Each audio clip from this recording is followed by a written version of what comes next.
Malacañang presents a new diagram linking Liberal Party and Magdalo Group anew to a conspiracy to discredit President Rodrigo Duterte's administration. Senate cancels its scheduled hearing on BIKOY'S claims against Duterte family members following Senate President Tito Sotto's expose on Peter Advincula's previous drug allegations against the Aquino administration. The Philippine National Police says Peter Jomel Advincula, who claimed to be BIKOY, used to sell fake information to authorities. And Britain's Prince William gives parenting advice to his brother Prince Harry following the birth of his baby boy. Good evening. Malacañang reveals that there are groups working together in an attempt to discredit the administration of President Duterte. Rosalie Cos tells us why. Aside from the first Duterte matrix Malacañang revealed to the public, presidential spokesperson Salvador Panelo presented 4 more matrices today. This is the bombshell the official mentioned yesterday in relation to Elias McCoy, the character wearing a hoodie on the Ang Totoong Narcoles video, accusing some of President Rodrigo Duterte's relatives to have links to the operation of illegal drugs. The palace said this is just part of a conspiracy among the Liberal Party, the Yellows, their supporters, the Magdalo Group, and several media outfits to discredit the Duterte administration. Secretary Panelo added the intention of the alleged conspiracy is to also boost the senatorial candidacy of the opposition or the Ocho Derecho. The office of the president himself, has received intelligence informations that has been validated and appears to show that there is a deliberate attempt to discredit this administration as well as to boost the candidacies of the opposition senatorial candidates. And it appears that there are certain groups who are working together to achieve this goal. This group appears to be the Liberal Party. Some personalities identified as advocates were very active in social media, dishing out anti-Duterte statements and sentiments, and validated to be allied with the Liberal Party. Also working together with groups indicated in the matrix presented to you the other week. That's it. The palace identified some journalists, communist leaders, Liberal Party advocates, and supporters in the matrix. Now, there has been an analysis made, and it appears now that there is multi-nodal relationships of these different vectors from Ellen Tordesillas, particularly on her online activities.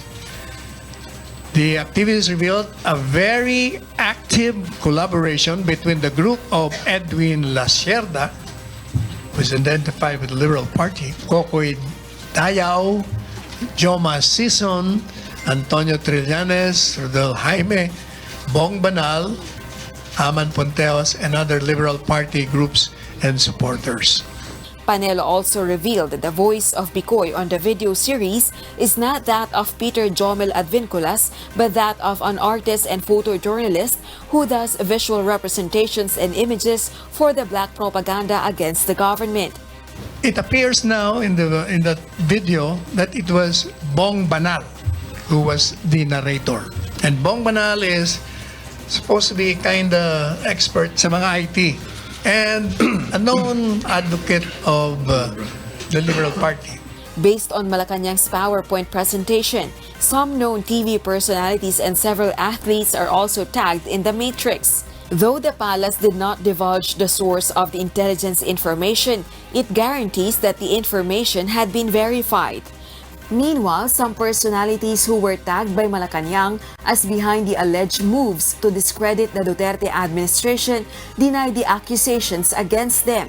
According to the former President Noynoy Aquino's former spokesperson Edwin Lacerda, the government seems to rely on a so-called grade school matrix to refute charges against them. Lacerda also categorically denied any involvement in the BIKOY videos. Journalist Ellen Tordesillas meanwhile challenges presidential spokesperson Salvador Panelo to present evidence against her and not just silly diagrams. Meanwhile, Senator Antonio Trillanes IV says President Duterte must blame himself for what he has been doing, discrediting his own government. Malacañang leaves it up to the Justice Department to take the necessary legal action on the matter. The official assured that the personalities involved will be charged once substantial evidence is gathered against them. Tingnan natin, di ba sabi natin, kung yung ginagawa nila ay propaganda, black propaganda, ibig sabihin libelous. So, the moment the PNP and other law enforcement agencies have sufficient evidence, strong enough, ipapile na yung kaso laban sa kanilang lahat. Rosa Licoz, UNTV, News and Rescue, Malacañang. Senate President Vicente Sotto III divulges that Peter John Vincula, who has introduced himself as alias Bikoy, visited his office in 2016 and stated that former Benigno Aquino III and some of his cabinet members are involved in illegal drugs. But according to the senator, alias Bikoy's statements are questionable. Nel Maribuhok tells us why. Senate President Vicente Sotto III presented today before the media the sworn statement dated 2016 of Peter Jomel Advincula, who claims to be alias Bikoy.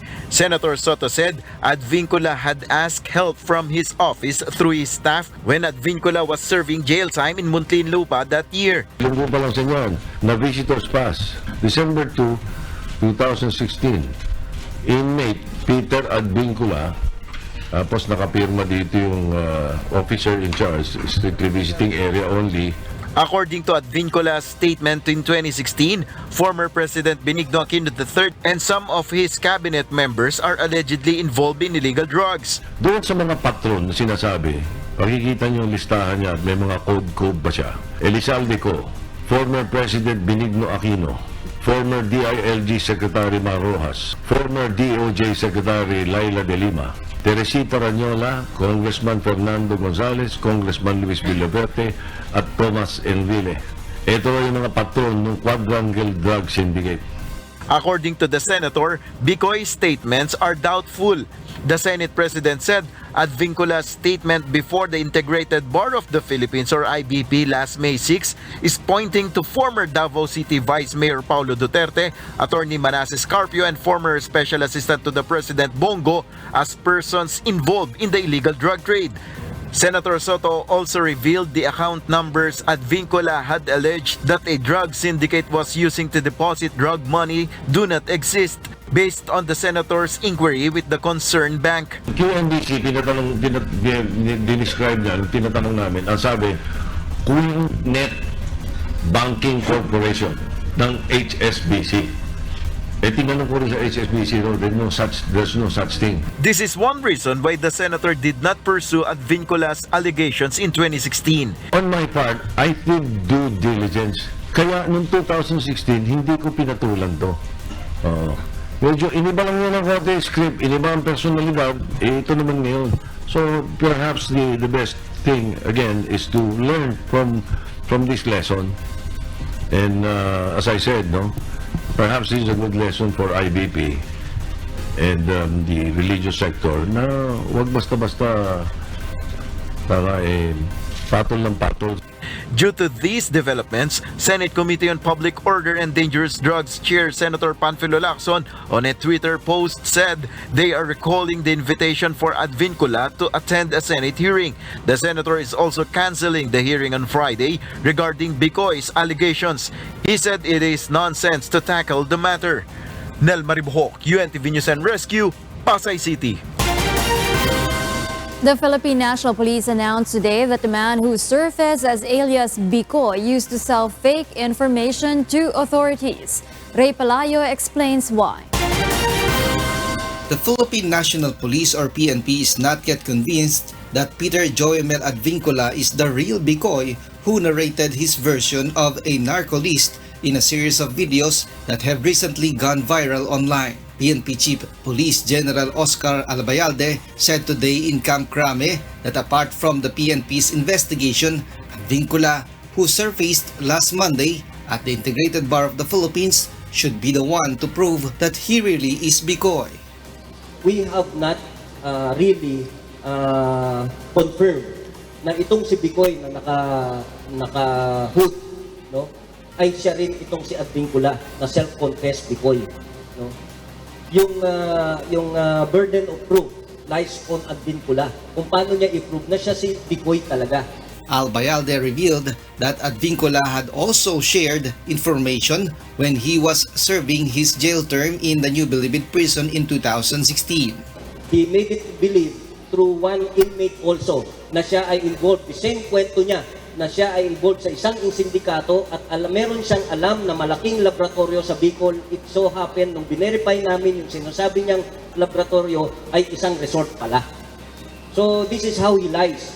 The official added that Advincula had given false information in exchange for money worth 50 to 70,000 pesos. Because we have an intensified campaign against illegal drugs, alam niya. So kahit in information, we develop kung anong information na kukuha namin sa isang tao. But before he gives information, ilang beses na siyang nakahingi ng medyo large amount of money. And it turned out na lahat ng sinabi niya are all false. General Albayalde explained that Advincula used to sell his information to several agencies. Ibig sabihin, nagpabayad siya dito. The same information, umatras yun. Pero nabayaran na siya. Then there's another agency, binayaran siya ulit. And then false pa rin ang sinasabi niya. Until now, the police have no information to corroborate Bikoy's allegations on the Ang Totoong Narcolist videos, the PNP chief said. Kahit na yung quadrangle group na sinasabi niya, it's not even existent or wala mang kaming holdings doon sa sinasabi niya. The general argued that if Advincula is indeed Bikoy, he might be attracting a bid or he had already been paid for surfacing. As of now, the PNP is still confirming if Advincula has a standard warrant of arrest in Baguio City for an illegal recruitment case. Ray Pilayo, UNTV, News and Rescue, Quezon City. The man claiming to be alias Bikoy must be sued according to the National Bureau of Investigation. NBI Cybercrime Division Chief Vic Lorenzo says Peter Jomel Advincula is involved in scamming activities in the previous years up to the present. April Senadosa explains why. It's just fair na dapat kung may mga victims, dapat masambahan din ng kaso si Peter Jomel Advincula.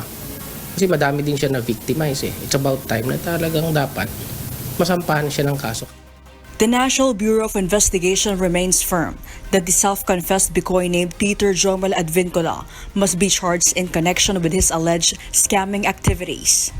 It can be noted that Advincula identified himself on May 6th as Bikoy, the man wearing a hoodie, in the series of videos linking President Rodrigo Duterte's family and friends into the illegal drug trade entitled Ang Totoong Narcolist. According to NBI Cybercrime Division Chief Vic Lorenzo, Advincula had a lot of cases in Bicol, in Benguet Province, and in Baguio City. Attorney Lorenzo said Advincula had faced charges of theft in Sorsogon. This is aside from his illegal recruitment and large-scale estafa cases in Naga City and Albay. The NBI is currently checking the status of these cases. The NBI Cybercrime Division Chief also revealed they have been receiving new complaints against Advincula. May mga tumatawag na rin, mga allegedly na-victimized din ng Peter Jomel, at we will get in touch with them kung ano yung nature ng complaint nila. Kasi basically, ang nature ng complaint is illegal recruitment and estafa. Doon lang siya nagbo-border. The NBI official also mentioned that Advincula uses aliases in his illegal activities, which is why his victims have come to know his real name only now. Advincula has already admitted that he was charged with estafa in 2012 over the documents he signed when he was still working as a marketing executive for Vita Plus, a multi-level networking business. He was sentenced with 6 years in prison but was released in 2016 due to good behavior, according to investigations. Meanwhile, the NBI is looking at a different address to where a subpoena will be sent to Advincula and not in the office of the Integrated Bar of the Philippines, or IBP. Hindi ako naniniwala na itatago ng IBP si Bikoy. April Senedoza, UNTV News and Rescue, Manila. The number coding scheme for provincial buses will be lifted on Friday, May 10 and Tuesday on May 14.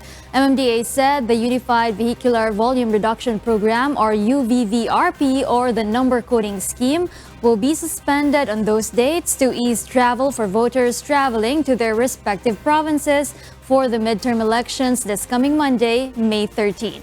The number coding scheme for all public utility vehicles and private vehicles is automatically lifted on weekends, May 11 and 12, and on the election day on Monday. The UVVRP will resume on Wednesday, May 15.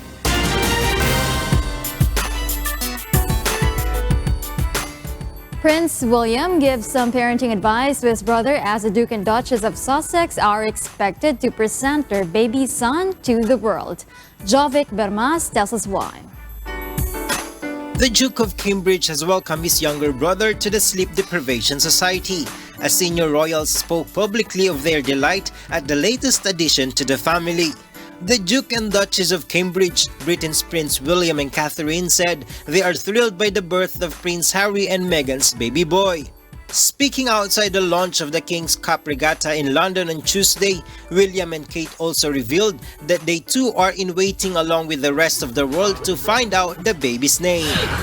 No, obviously thrilled, absolutely thrilled, and looking forward to seeing them in the next few days when things quiet down. And, I'm very pleased and glad to welcome my brother to the Sleep Deprivation Society that is parenting, so yeah, that'll be fun to see that.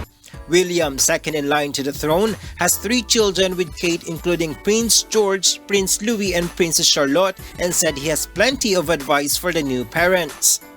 Oh, there's plenty of advice, but no, I wish them all the best, and I hope the next few days they can settle down and enjoy having a newborn in their family and all the sort of joys that come with that. So. Prince Charles and the Duchess of Cornwall were congratulated and given presents during a 4-day trip to Germany. I should not forget to congratulate you. Here again. Baby Sussex was born at 5:26 a.m. on Monday, slightly overdue, weighing 7 pounds 3 ounces. Buckingham Palace has refused to give any details of where the baby was delivered and has not confirmed or denied reports that Meghan gave birth in an exclusive private London hospital, possibly the Portland. Jovic Bermas, UNTV News and Rescue, London, United Kingdom.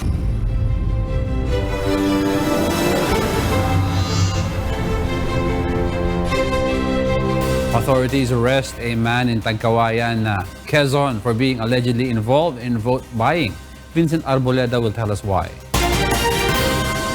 While conducting Oplan Sita on Tuesday, the Quezon Highway Patrol Group and the Regional Mobile Force Battalion 4A intercepted a man identified as Fredelino Villena Cunanan for not wearing a helmet while driving a motorcycle. While being checked by the authorities, a sample ballot with 500 pesos fell from Cunanan's bag. Bakit po sa pahawag po ng suspect? Siya po ay isa sa mga coordinator ng political leader na kasama din sa sample ballot na kanyang daladala. This led the police to arrest him over alleged vote buying. Cunanan is now under police custody and the case is set to be filed against him accordingly. Authorities continue to advise the public to report any incident of vote buying they may be a witness of. Ito po ay isang election offense. Kung kaya po, hinihikayat po namin ang lahat na maging vigilant at maging alerto po kayo na kung meron man po na bumibili ng inyong vote. The Commission on Elections has earlier advised that a citizen must have proof of a vote-buying incident, such as documentation or a video of the incident, for the authorities to impose appropriate penalties on the candidates involved. Vincent Arboleda, UNTV News and Rescue, Philippines. The Commission on Elections, together with other government agencies, creates task force Contrabig to further investigate vote-buying incidents in this upcoming 2019 midterm elections period. Here's Aiko Miguel to tell us why. To fast-track the investigation of vote-buying cases in the country, the Commission on Elections, or COMELEC, has led the creation of Task Force Contrabig. The task force is composed of the Philippine National Police, the Department of the Interior and Local Government, the National Bureau of Investigation, and the Integrated Bar of the Philippines. Its creation also aims to give guidance to the public on the proper ways to file a case against a candidate involved in vote-buying and voters who sell their votes. COMELEC will also issue a complaint form for the proper documentation of complaints of vote buying against candidates and their cohorts. Hindi po madali, no, ang prosecution nito. That is why we created this task force, so that we can provide our public with the necessary information kung gusto nilang magsampa ng kaso. According to the DILG, vote buying is a chronic problem in the country, and it is the only resort candidates have to deceive voters during the elections. Yung vote counting machines ng COMELEC have been proven to be tamper-proof, no. Wala nang iba eh. So the politicians have now resorted to vote buying as the only way to rig the system. The PNP clarified to the public they will not immediately arrest those who are involved in vote buying incidents, but they assure cases will be resolved fast if formal complaints are filed to agencies who are part of Task Force Contrabig. Probably they can be invited for clarifications and questioning at the headquarters. Meanwhile, the task force will also closely monitor negative vote buying, in which candidates or political parties pay voters to restrain them from casting their votes. The definition ng vote buying included yung negative campaign. Babayaran mo isang botante para hindi na pumoto. Task Force Contrabig will persevere to file cases even after the elections against candidates involved in vote buying, and that those who violate the law will be penalized. Aiko Miguel, UNTV News and Rescue, Manila. The Police Regional Office 11 strictly monitors 52 barangays in Davao City days before the midterm elections on May 13. Clarice Tuwabi will tell us why. The Davao City Police have also declared 52 barangays to be under Category Orange election hotspot. This following several election-related incidents in those areas. According to authorities, 173 police officers will serve as the electoral boards in the polling precincts in the identified barangays. Those areas under orange category, which belong to the hinterland areas of Paquibato, Marilog, Baguio, some part of Calinan and Buangin, will also be covered by the 3 battalions from the 10th Author Brigade to support the security operation of the local police. Meanwhile, the Commission on Elections, or COMELEC, in Davao will start the distribution of more than 1,000 vote counting machines, or VCM, and voter registration and verification machines, or VRVM, to polling precincts in the region tomorrow. The final testing and sealing of the VCMs will also be done tomorrow to make sure the machines are properly working and to avoid machine glitches on the day of the elections. The Davao Region COMELEC also reminded that voters are not allowed to take selfies inside polling precincts. Hindi po siya allowed. It's actually prohibited na you take pictures on your vote or magsiselfie ka after voting just to prove. Kasi it could be an evidence for vote buying. And we're really against vote buying or vote selling. So, yan, bawal po yan siya. Gladys Tuwabi, UNTV News and Rescue, Philippines. Election day is just around the corner, and tension in areas considered as election hotspots is rising. Find out several tips to consider in case of harassment during the election period, as Monoxon reports. Vote buying, harassment, intimidation. These are just some of the things a voter might experience this election time, especially in areas considered as election hotspot. Even media practitioners might experience such abuses. Because of these possibilities, election lawyer Attorney George Erwin Garcia provided time in his program Juntahang Legal to accommodate questions from the public and the people from the media. Aside from important information about the elections, many queries were on harassment and abuses by some politicians during the election period. UNTV correspondent Mai Bermudez asked what a person should do if he or she gets harassed or intimidated. Anyone might be forced to vote for someone they do not like or support. But according to Attorney George, everyone must remember that it is only the voter himself who will know which candidates he voted for. Maniwala po kayo sa akin at hindi o hindi. Eh hindi naman po nila makikita kung sino binoto nyo. Di ba? Lalo't kilala nyo.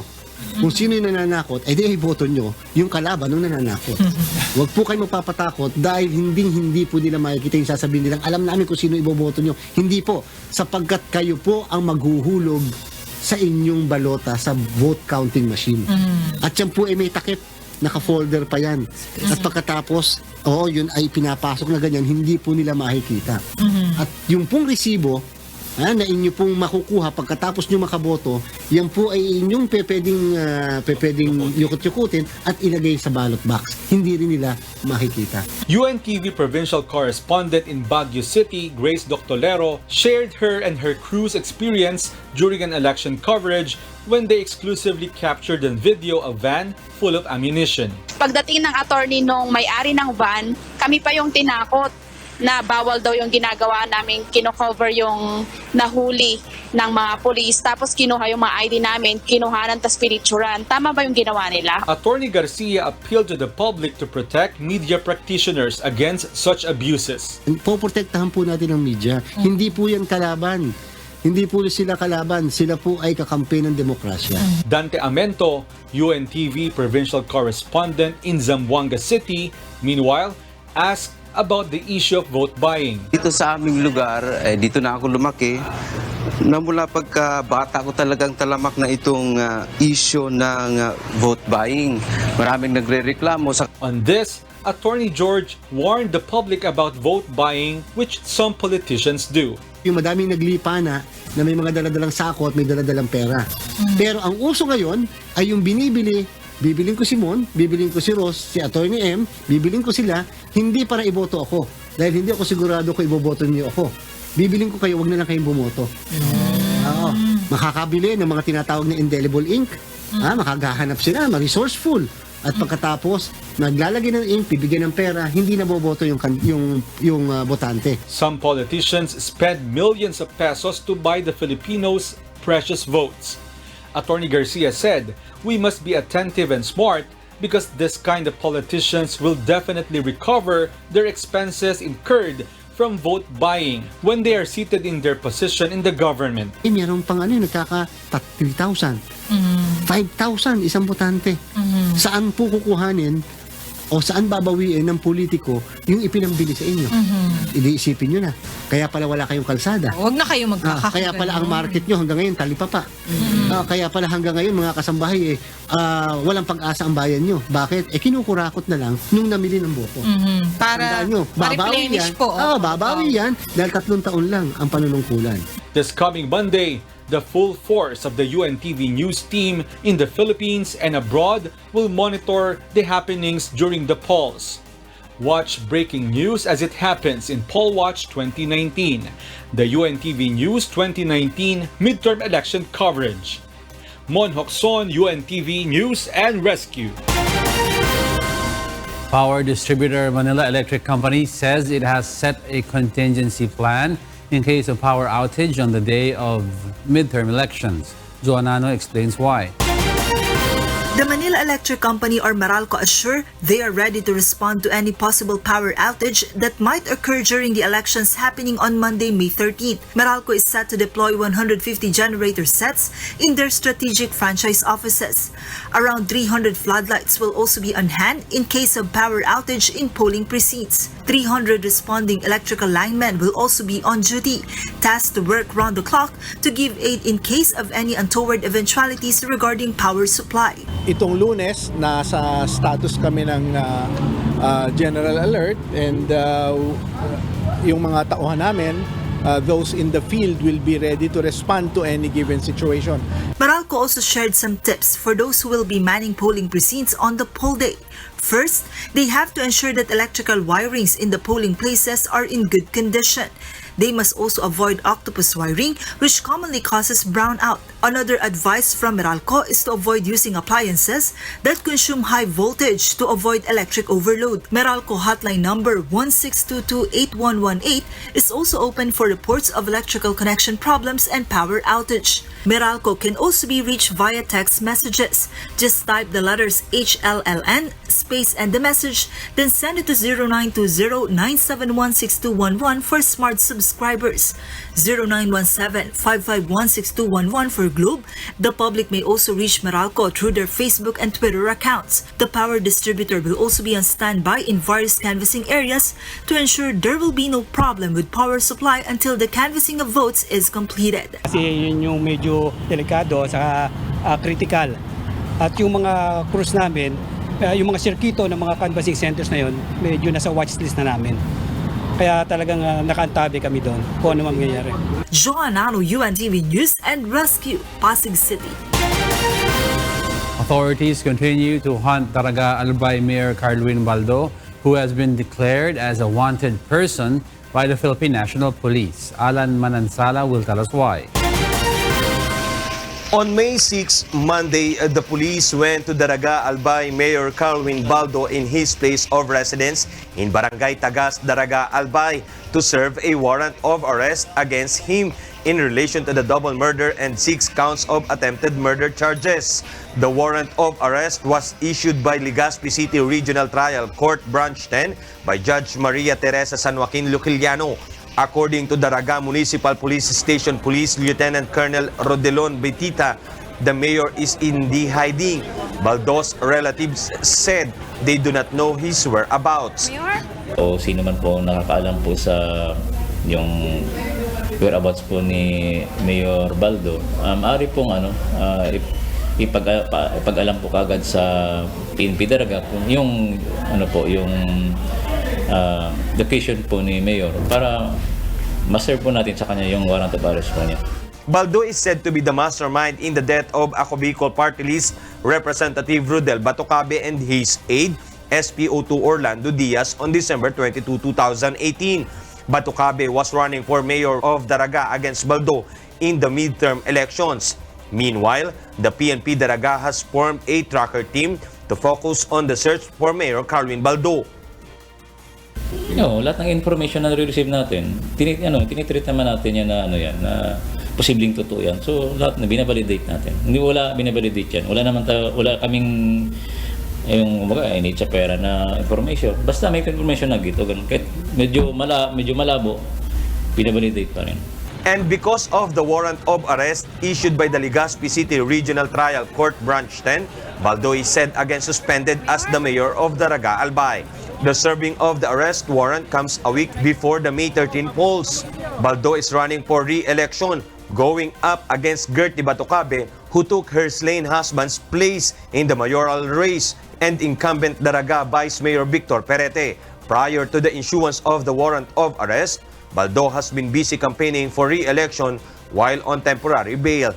The embattled mayor was arrested by the police last January 22 for illegal possession of firearms. Bardo was released after posting 3 million in bail last February. Alan Manansala, UNTV News and Rescue, Daraga Albay.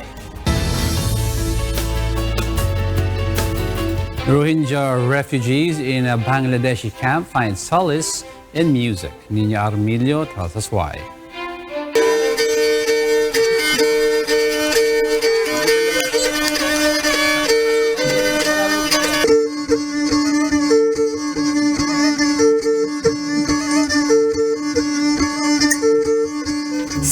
Five-year-old Amir Ali comes from a wealthier family in his home country, Myanmar.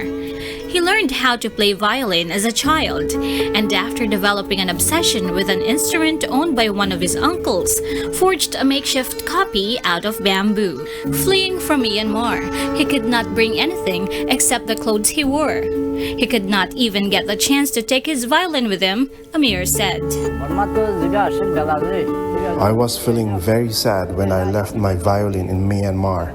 I saved some money here by selling ration and other things. I had been looking for information about violins until I heard that the violin was available in Teknaf, so I bought it.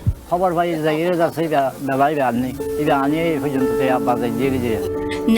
the Rohingya violinist plays his precious musical instrument together with fellow refugees and entertains themselves by singing and more music.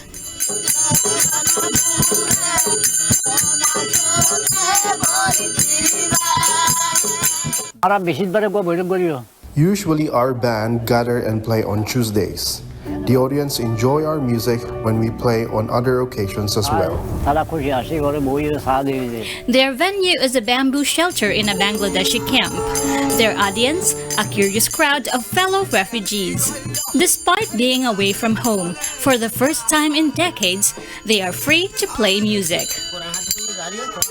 According to the United Nations Children's Fund or UNICEF, hundreds of thousands of terrified Rohingya refugees began flooding onto the beaches and paddy fields of southern Bangladesh in August 2017.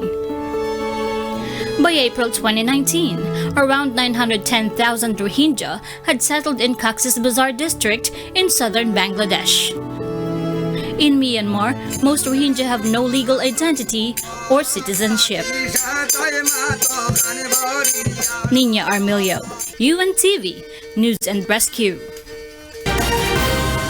A landmark United Nations assessment of the state of nature shows that humanity is rapidly destroying the natural world upon which prosperity and ultimately our survival depends. Vincent Arboleda will tell us why. On land, in the seas, in the sky, the devastating impact of humans on nature is laid bare in a compelling UN report. 1 million animal and plant species are now threatened with extinction within decades. Nature everywhere is declining at a speed never previously seen, and our need for ever more food and energy are the main drivers. Robert Watson, a British environmental scientist who chairs the Intergovernmental Science Policy Platform on Biodiversity and Ecosystem Services, said it would be possible to start conserving, restoring, and using nature sustainably only if societies were prepared to confront vested interests committed to preserving the status quo. The first thing is we need to reform a whole subsidy issue. We need to have incentives in place for clean technologies, clean practices. We need to recognise not just GDP, or gross domestic product, is a measure of economic growth. We have to recognise that nature is a major thing of natural capital, along with human capital, built capital and social capital. 3 years in the making, this global assessment of nature found that the average abundance of native species in most major land-based habitats have fallen by at least 20%, mostly since 1900s. The threatened list includes more than 40% of amphibian species, almost 33% of reef-forming corals, and more than a third of all marine mammals. The picture was less clear for insect species, but a tentative estimate suggests 10% are at risk of extinction. Combining wide-ranging disciplines to measure how the loss of the natural world affects human societies, the report identified a range of risks, from the disappearance of insects vital for pollinating food crops to the destruction of coral reefs that support fish populations that sustain coastal communities, or the loss of medicinal plants. Vincent Arboleda, UNTV, News and Rescue. And for the news abroad, 1 student has died and 8 others were injured at a school shooting in the state of Colorado in the United States. Beverly Saison will tell us why. 2 pupils allegedly walked into a high school in Colorado and opened fire on their classmates, killing a fellow student and wounding 7 others before being taken into custody. Douglas County Sheriff Holly Nicholson Cluth said the pair walked into the STEM school Highlands Ranch and began shooting students into 2 classrooms. Within minutes, deputies at a nearby sheriff's department substation entered the school and arrested the 2 suspects after a struggle. 2 individuals walked into the STEM school, got deep inside the school, and engaged students in 2 separate locations. Authorities identified one of the suspects late Tuesday as 18-year-old Devin Erickson. Spurlock said the second suspect is a juvenile and that both attended the school. Rocco DeChalk, who lives near the school, told television station KUSA that he saw many students running past his house, that at first he thought it was a gym class. He went outside and saw a teenage boy who had been shot in the back being helped by a teacher and another student. I kind of ran out front. I found a police officer. He helped flag down an ambulance. We got him in front of my house, and the ambulance driver came up and we carried him down to the ambulance. So he was talking. He seemed okay. He was able to talk to his mom, so I think he'll be fine. Did that teen tell you anything? The Denver Post reported that all schools in the area were placed on a security lockdown while police and fire crews responded to the scene. Some of the worst mass shootings in the U.S. have occurred in Colorado. In addition to Columbine, a man opened fire at a movie theater in Aurora, Colorado in 2012, killing 12 people and injuring scores more.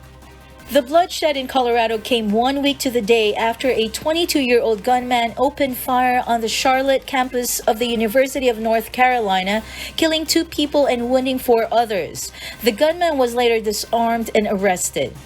Beverly Saison, UNTV News and Rescue, USA. Meanwhile, the United Nations launched a new program to help countries detect and disrupt travel by foreigners who have fought for extremist groups such as Islamic State and Al-Qaeda. Sunny Cos explains why. Detecting and disrupting terrorists and other high-risk criminals prior to them carrying out an attack is a high priority for the international community, according to UN Secretary General Antonio Guterres on Tuesday at the launch of the UN Countering Terrorism Travel Program. Addressing the General Assembly, Guterres noted that the recent despicable attacks in Kenya, New Zealand, and Sri Lanka, among others, are tragic reminders of the global reach of the scourge of terrorism. The General Assembly and Security Council Resolution 2396 have reaffirmed the need to strengthen our international cooperation and information sharing to improve national detection capacities and prevent the travel of terrorists. On the travel program, Guterres reiterated that it will help member states collect, process, and share travel data with other competent national and international authorities with full respect for privacy and other fundamental freedoms. We know that policies that fully respect human rights are essential in tackling violent extremism. This information sharing will enhance the abilities of member states to effectively detect, prevent, investigate, and prosecute terrorist offenses, including their related travel. This program aims to support member states to use travel information to detect, prevent, investigate, and prosecute suspected terrorists while respecting high safeguards for data protection and in compliance with international human rights laws. The United Nations will provide state-of-the-art software, GoTravel, capable of analyzing travel data which, based on context-specific risk, will help them to detect and track suspected terrorists and their movements across borders. Prior to providing them with GoTravel, the program will support national authorities to develop the necessary legislative frameworks and national expertise via training and certification to operationalize it lawfully and effectively. Sonicos, UNTV News and Rescue, USA. In other news, Iran has suspended key commitments under the 2015 international nuclear deal a year after it was abandoned by the U.S. President Hassan Rouhani said he would keep enriched uranium stocks in the country rather than sell them abroad. He also threatened to resume production of higher enriched uranium in 30 days. The accord was aimed at curbing Iran's nuclear ambitions in return for sanctions relief, but Iran-U.S. tensions have risen since Washington quit. Iran's economy has since been hit by renewed U.S. sanctions. A 19-year-old Chinese construction worker was praised for saving more than a dozen people trapped in burning building. Meanwhile, at least 9 people were killed by a blast in the eastern Pakistani city of Lahore. Ferdy Petalia will tell us why. In Pakistan, at least 8 people have been killed in an explosion outside a major Sufi Muslim shrine in Pakistani city of Lahore, officials said. Many are feared injured, including several policemen. Authorities said the blast appeared to have targeted a police vehicle. The explosion occurred near the Data Darbar Sufi shrine, one of the oldest Muslim shrines in South Asia. So far, no group has said it carried out the attack. The bloodshed comes as Muslim-majority Pakistan marks the Islamic month of Ramadan. In Guatemala, at least 7 people were killed and 17 injured after shooting broke out at a prison near Guatemala City on Tuesday. According to officials, authorities have regained control at the prison. Officials said the gunfire in one part of the prison appeared to have stemmed from an altercation between inmates. In Australia, a massive dust storm covered an Australian town and plunged it into darkness as it rolled through on Tuesday evening. A time-lapse video showed the storm quickly dimming the skies.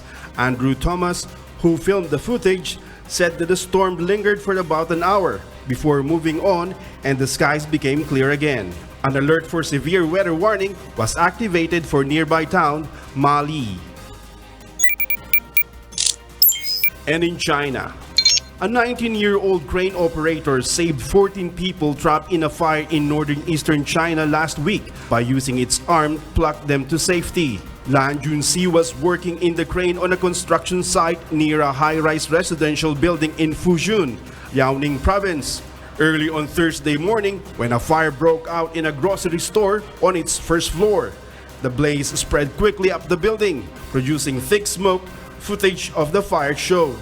After driving his crane to the fire, Lan skillfully operated the crane's arm to pick up residents trapped from the 2nd to the 7th floor in half an hour. Although Lan was able to successfully rescue 14 residents, local media reported that the fire resulted in 1 death. The cause of the fire is still under investigation. Ferdy Betalio, UNTV News and Rescue. A U.S. innovator in smart apartment technology delivers a fully connected smart home experience for residents that integrates technology directly into multi-family units. Mon Hokson will tell us why. For Giao Tran, a renter living in Grand Park Village, having her hands free makes life more productive and relaxing. The new apartment Giao is renting comes with motion sensors, a smart thermostat, smart lighting, and a smart speaker. The more they get in on the ground floor of all the new developments, and it becomes a mainstay, then it would become expected. Smart tech comes in every unit of this apartment building, one of hundreds of complexes outfitted by the Portland startup IOTAS. So as you walk in the unit without having to touch a light switch or open up an app, certain things happen. The welcome home story is triggered, so certain lights came on, speakers, TV in this case, certain lamps. So the benefit there, of course, is that just walking in, your home, your dwelling, basically is excited to welcome you home. Now in more than 40 markets across North America, IOTAS provides apartment buildings with a gateway that seeks to seamlessly integrate smart tech. That means equipping units with an average of more than 14 different smart features, from switches to security to lighting. So when that resident moves in, they just download the app and everything just works.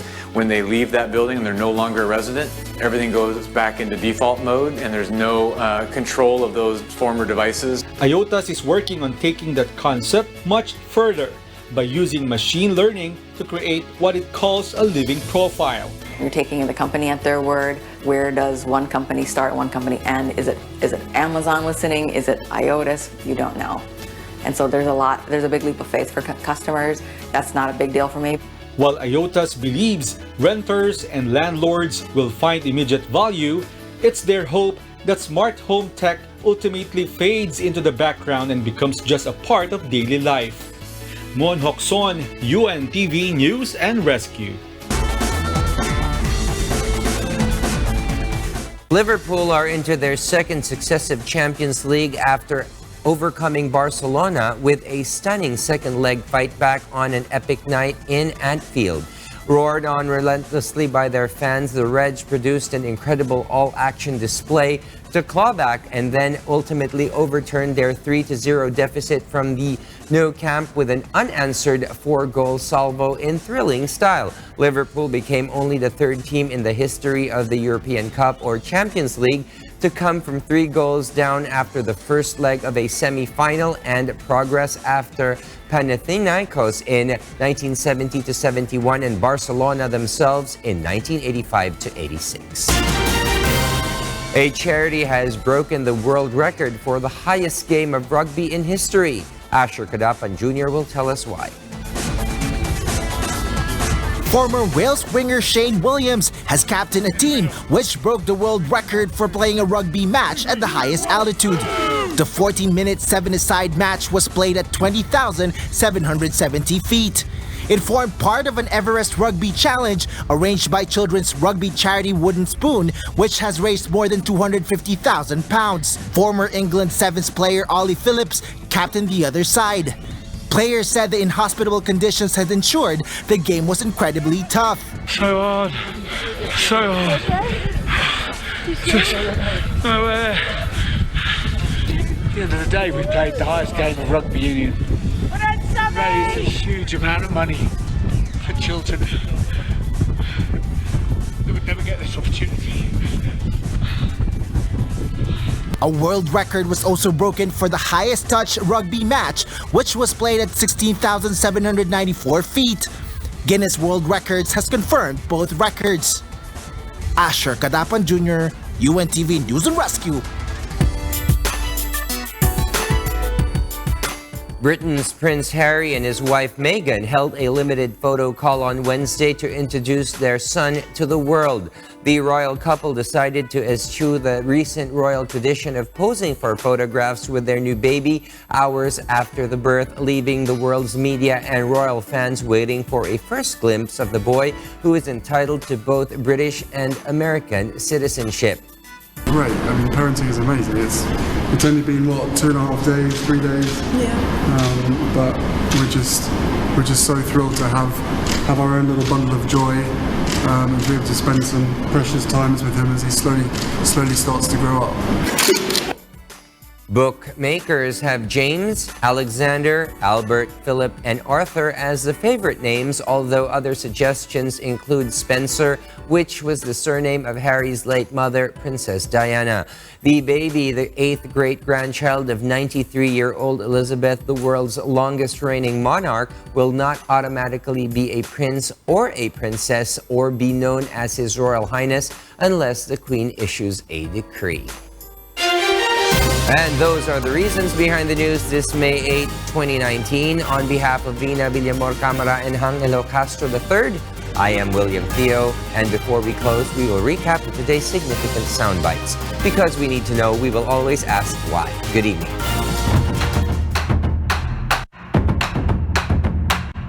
The President himself has received intelligence information that has been validated and appears to show that there is a deliberate attempt to discredit this administration as well as to boost the candidacies of the opposition senatorial candidates. And it appears that there are certain groups who are working together to achieve this goal.